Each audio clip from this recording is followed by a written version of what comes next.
The director takes a bunch of candid pictures of them, but at that moment, shows suddenly arise, and the crowd is excited to see him. He approaches Miyu, saying they can get on with their shoot.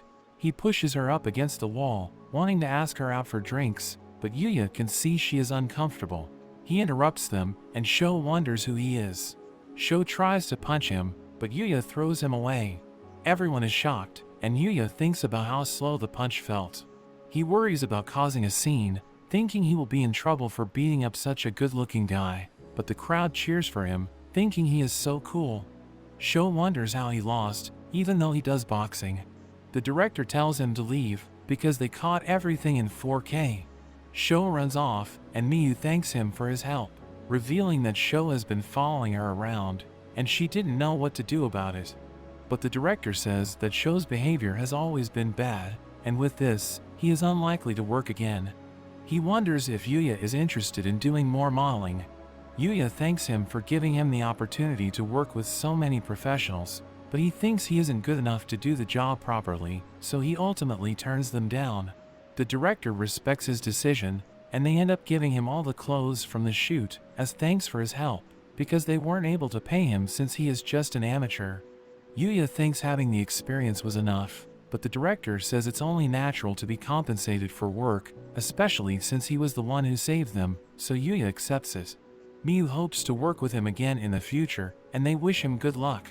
In their car afterwards, the director thinks it's a shame that Yuya didn't want to continue, knowing he would have been a star. Looking back at the photos, Miyu thinks about how different Yuya was, and the director can see her turning red, so he teases her about having a thing for him. Yuya organizes his wardrobe, packing all of his new clothes, and we see that his photo has gotten around. The agencies wonder who he could be, and we see a woman who is desperate to sign him, ordering her associate to find him before any other agencies get to him. Seeing how he was able to stand up next to Miyu when he is just an amateur, she is determined not to let him get away. Meanwhile, in the other world, we see Lexia's knights fighting against some goblins. The knights are struggling, and there is suddenly a goblin that appears behind her, but the goblin is defeated as Yuya makes his appearance. They are shocked to see him, and Yuya effortlessly slays the goblins. Lexia is glad to see he is real, and Yuya finishes off the goblins. He treats one of the knights, and Lexia approaches him, saying she came to the dark forest because she had something to tell him. Yuya wonders what she wants, and she suddenly asks if he will marry her, causing them all to be shocked. Her knight wonders what she is thinking, reminding her of her position as a princess, saying they know nothing about Yuya, but Lexia insists it's love at first sight. The two start arguing, but Yuya interrupts, saying it's dangerous in the forest, so he invites them back to his house, which is a surprise for them to learn he actually lives in the forest. They are amazed to see his house, and the knight introduces himself as Owen, the captain of the Arzelia Knights, and he introduces Lexia as the first princess of Arzelia, mentioning that she is second in line for the throne. She thanks him for saving them once again, and Yuya starts to worry about his behavior after learning she is a princess. But they tell him not to worry, since it's not an official visit, and he is their savior. Yuya introduces himself, but they find his name strange, and think he could be from another country. Lexia fantasizes about him being royalty from another country, but Owen worries about other possibilities. Owen reveals that they were there to look for him, because the first time he saved Lexia, she didn't get the chance to thank him. She says she has been thinking about him ever since that day, saying that it's the first time she has ever felt that way, and she asks him to marry her once again. Yuya is overwhelmed, and thinks the proposal is just too sudden, making the princess think that love can't be so simple. Thinking about every romance novel she has read, love needs to come with obstacles, and it would be boring if things went so smoothly. So she asks to start out as his friend. Yuya gets nervous, thinking about his past experiences, but agrees to be her friend. Owen mentions there is one other reason they are there, and that is the king would like him to visit the royal palace, so that he can also offer his gratitude in person. Yuya is hesitant, but Owen says it's a royal command, and he can't leave until Yuya agrees. So Yuya has no choice but to accept the invitation. Owen mentions that it will take about 5 days including travel, but Yuya thinks it would interrupt starting at his new school, so he asks to delay the meeting, but Owen says that they are happy to wait for him, Whenever he decides to go, they take their leave, and Lexia tells him to prepare himself, because she plans to win his heart the next time they meet. Somewhere in the royal capital, we see a man reporting about their failed attempt on Lexia's life. We see a masked man, and we learn that he had sent assassins after Lexia, but they ended up in the dark forest, and the assassins were taken out by monsters. But the masked man wonders how Lexia managed to return unarmed, and warns his man not to fail him again. He takes off his mask, revealing a disfigured face, and we learn he is part of the royal family, as he swears to get his revenge on Lexia.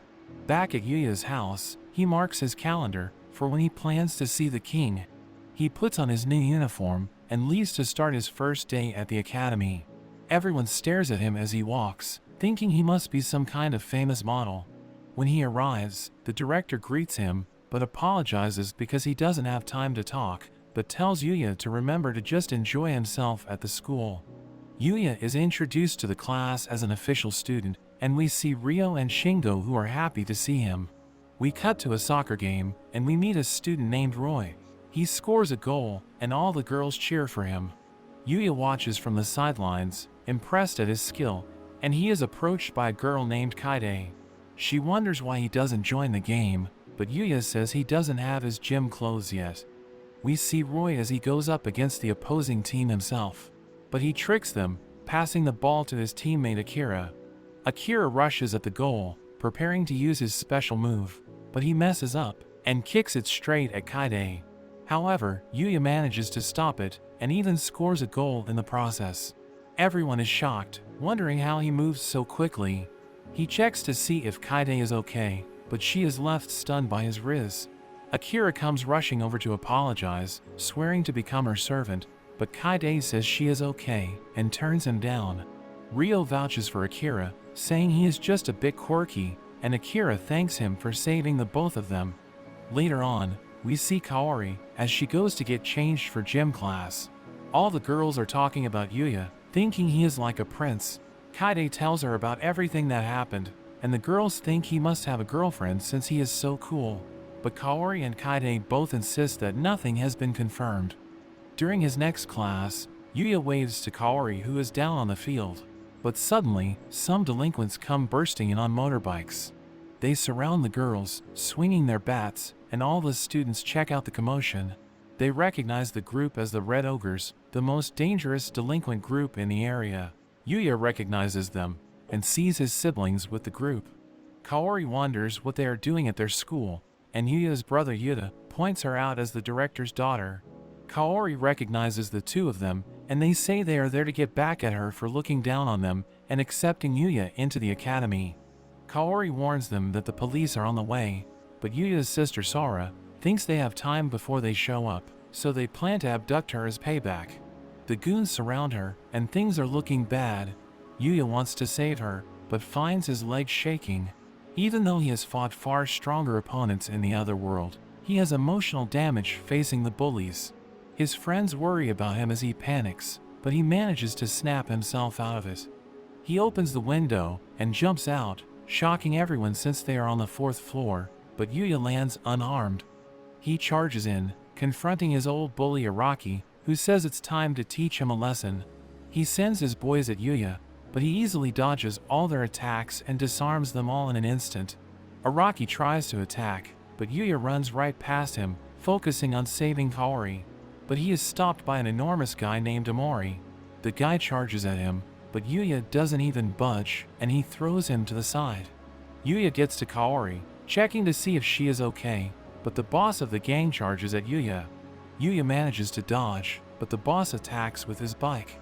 Yuya jumps out of the way, and the guy ends up losing control and crashing his bike.